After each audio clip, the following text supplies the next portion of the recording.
In the last couple of years, we have entered what we're told is a golden age of space travel, and Mars is what has everyone excited.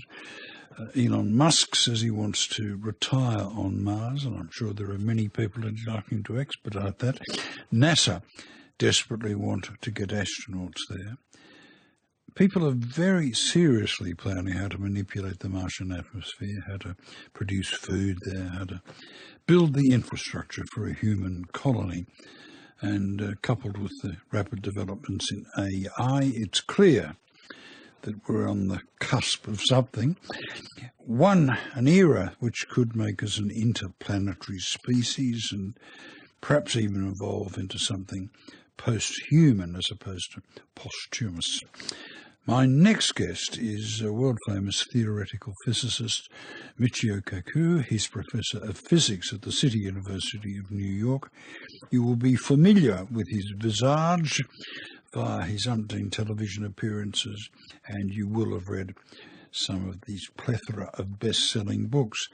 The current example, The Future of Humanity, Terraforming Mars, Interstellar Travel, Immortality, and Our Destiny Beyond Earth. And Michio is with me in the studio in Sydney to discuss all of those things. Welcome. Glad to be on your show. Elon Musk wants to retire to Mars. Why do we need to get there? Well, I once had a conversation with Carl Sagan, the astronomer, and I asked him that very same question. And he said that the Earth is in the middle of a cosmic shooting gallery.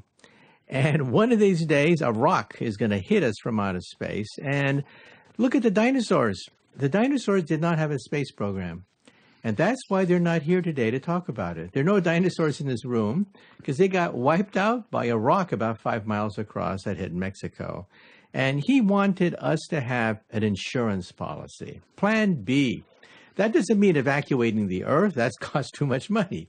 No one is talking about leaving the Earth and going to Mars. We're talking about a settlement, a self-sustaining settlement on Mars that's not going to drain the resources of the planet Earth, but it'll give us an insurance policy, Plan B, in case something bad does happen to the planet Earth. Are we entitled to have a Plan B, given our poor track record with this planet?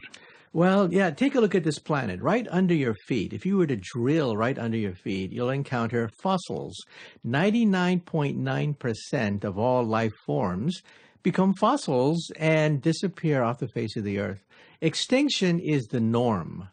We think of Mother Nature as being warm and cuddly, which is partly true, but nature is merciless when it comes to wiping out inefficient life forms, and that's why we have fossils. And I just hope that we don't become a fossil. And that's why I think we need a space program and this insurance policy, which is self-sustaining. It's not going to drain the resources of the planet Earth. Prices are dropping like a rock. Silicon Valley billionaires are footing the bill for many of these advances. And so I think it's well within the realm of economic and practical feasibility to have Plan B. It's decades since Carl was on the program, but I remember finding his argument totally persuasive. But let's look at the astronomical figures involved in moving off the face of this Earth. To put a thing on Mars costs upwards of $1 million per pound, Michio. Yes, and that price is dropping. In fact, we're going to have a traffic jam around the moon pretty soon. We have not one, but 3 moon rockets capable of reaching the moon.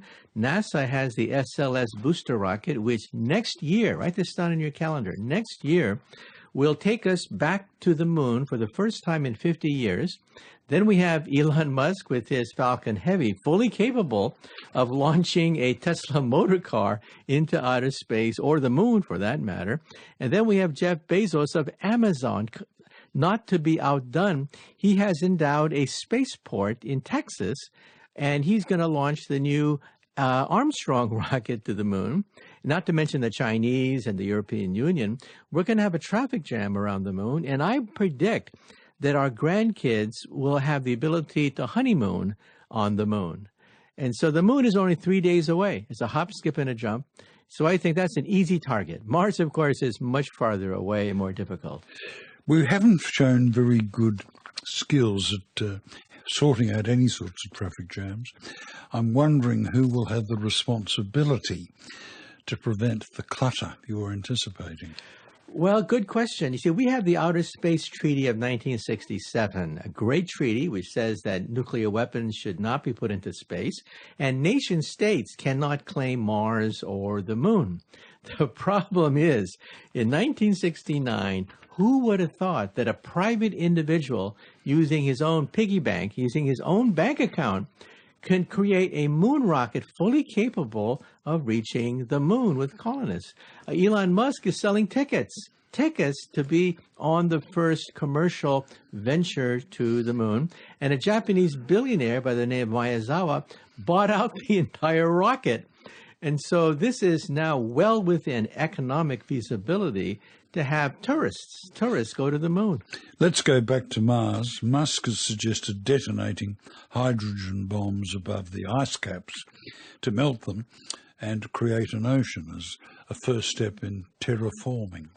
Yes. You see, Elon Musk is in a rush because basically NASA has been in a holding pattern. NASA has been the agency to nowhere. So he wants a very quick way to create a Garden of Eden on Mars, which is to melt the polar ice caps. Now, I personally do not think that hydrogen bombs would be the way to do it. Years ago, I was even offered a job designing hydrogen warheads. So I know that we have the capability to do it. It wouldn't cost that much either. We know how much nuclear weapons cost. But I think we have no way of guaranteeing the stability of the ice caps and how radioactive they would be afterwards. Who wants to drink water that's radioactive from the polar ice caps? I think solar satellites is the way to go. Launch satellites around Mars which will beam sunlight down on the polar ice caps to begin the process of heating Mars by 6 degrees. Once you can raise the temperature of Mars by 6 degrees, it takes off all by itself. All of a sudden, you get a runaway greenhouse effect, and Mars basically terraforms itself once you raise the temperature of Mars by 6 degrees with solar satellites. That, I think, is the way to go. We've been having an ongoing argument on this little program about the likelihood of intelligent life in the neighbourhood, and the jury is still out. But I would agree with you that given that there are 20 billion Earth-like planets existing in our backyard, it's highly likely that there is significant life out there. Yeah, in fact, I'll put money on the table. I think they're out there, and I think perhaps in this century, we may actually eavesdrop on some conversations between alien civilizations. But don't think we're going to have a conversation with them. Chances are the signals will be from stars that are hundreds of light years away. So a two-way conversation with them may not be possible. But yeah, I think they're out there. They may not want to visit us because we're perhaps too primitive. But I think that they're out there, and I think one day we'll pick up their transmissions and eavesdrop on their conversations. And the logic suggests that we're under their surveillance now. Possibly, if they're that advanced that they can roam across the galactic space lanes, that immediately means they're thousands to millions of years ahead of us, in which case perhaps they've already been observing us. When we go to the forest, do we want to talk to the squirrels and the deer? Maybe at first, but eventually we get bored because the squirrels and the deers don't talk back to us and have nothing to offer us. So in the same way, I think they would treat us like forest creatures. Interesting, cute, but rather useless. During the Obama administration, it became a depressing time for space. This is post-GFC. A lot of programs at NASA were defunded. 20,000 space program veterans lost their jobs. Dark days, as you say in your book. So what does it mean for America's leadership in a space that NASA has been supplanted by the private sector? Well, first of all, prices have been dropping like a rock. You know the movie The Martian starring Matt Damon? That movie cost Hollywood $100 million. But the Indian government sent a probe to Mars for $70 million.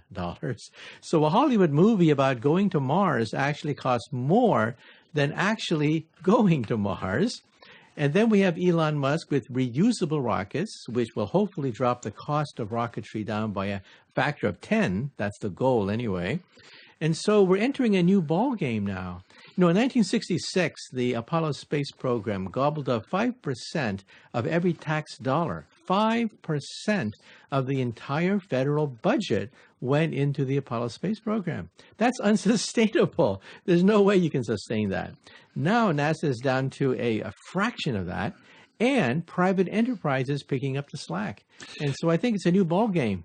Let's look at the politics, the evolving politics of space, because China, Russia, Japan, Europe, America are all jostling, beating their pectorals. It's not quite as congenial an image as you described when we signed that international treaty. Yes, we are not the only game in town anymore. As I mentioned, the Indians can now go to Mars. The Japanese have already been to the moon, as well as the Indians. And the Chinese have stated that sometime after 2025, we don't know for sure, but sometime in the near future, the Chinese will plant their flag on the moon as well. And so the short term is we need a new outer space treaty to regulate traffic as we go into outer space. And we have to regulate private enterprise. You realize that Google, not to be outdone, but Google is now jumping into the game. They want to mine asteroids. And so then the question is, who benefits if you can mine an asteroid for tens of billions of platinum-based chemicals and minerals? There's a gold rush out there, says the leadership of Google, and they want to be able to mine asteroids, and we need new regulations, just like we needed regulations in California when the gold rush happened there, and we had thousands of miners clashing with each other to hunt for gold. Michio, I wonder whether we won't need a few new presidents to take on that regulatory task. LNL on RN, it's coming to you today from the space station. My guest is theoretical physicist Michio Kaku, who's in Australia. And if you're in a major city, you may be able to get to one of his talks on the future of humanity. More on that later. So many things to talk about. Nano ships. Tell me about nano ships. Well, we've been brainwashed by Hollywood to think that you have to have a gigantic enterprise with a brave captain called Captain Kirk to take us to the stars. That's actually the most inefficient, in fact, stupid way to colonize the galaxy. A simpler way is to shoot small little chips, little nano ships that my late friend Stephen Hawking talked about at length. Shot into outer space by laser beams, inflated by a parachute that's attached to each postage stamp. And in 20 years, traveling at 20% the speed of light, we can reach Alpha Centauri, the nearest star system, and take pictures. Think about that, a true starship within the next few decades using off-the-shelf laser technology. And beyond that, who knows, within 100 years, once we master the art of fusion, then fusion rockets, which use the power of seawater, may be able to take humans into outer space, not just postage stamps. One of the things you mentioned in passing, another counterintuitive notion, is that we might one day be able to travel through space without actually leaving our bodies. Yes, I call this laser porting. Within 50 to 100 years, we will digitize ourselves. That is, our memories, our personality. We'll be able to digitize ourselves and in some sense become immortal. In fact, I would love to have a conversation with Einstein.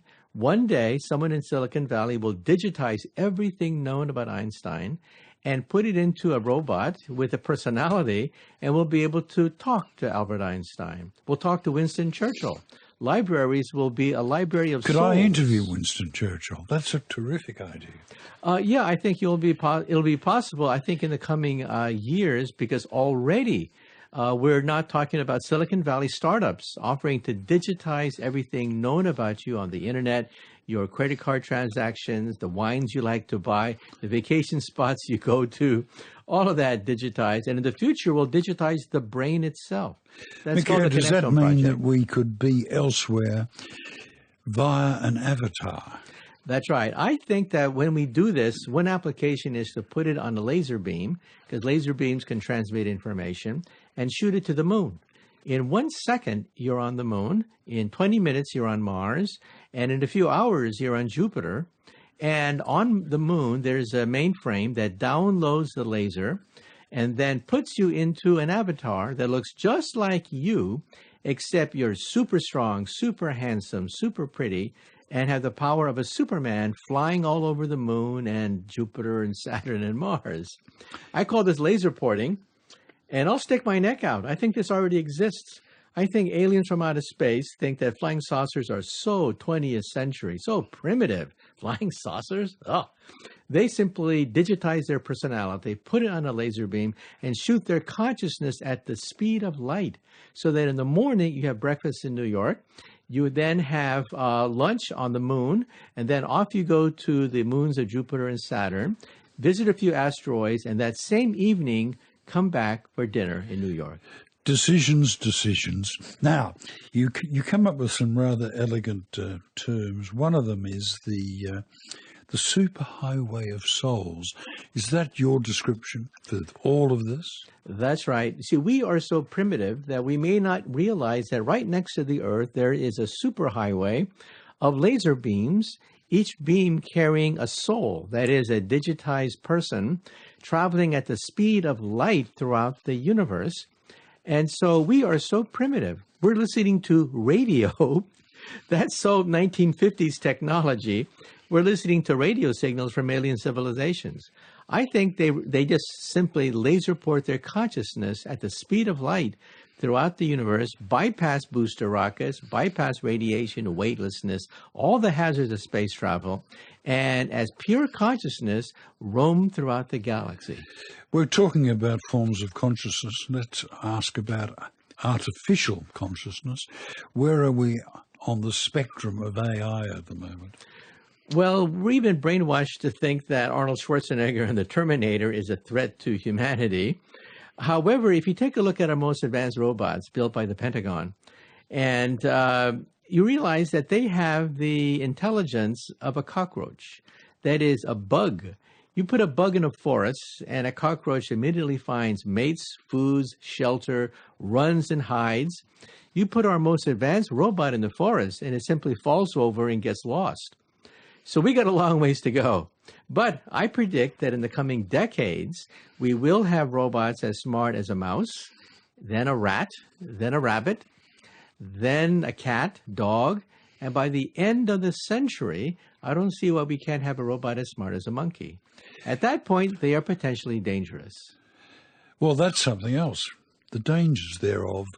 I know that Hawking, among a galaxy of stars, is very concerned about this.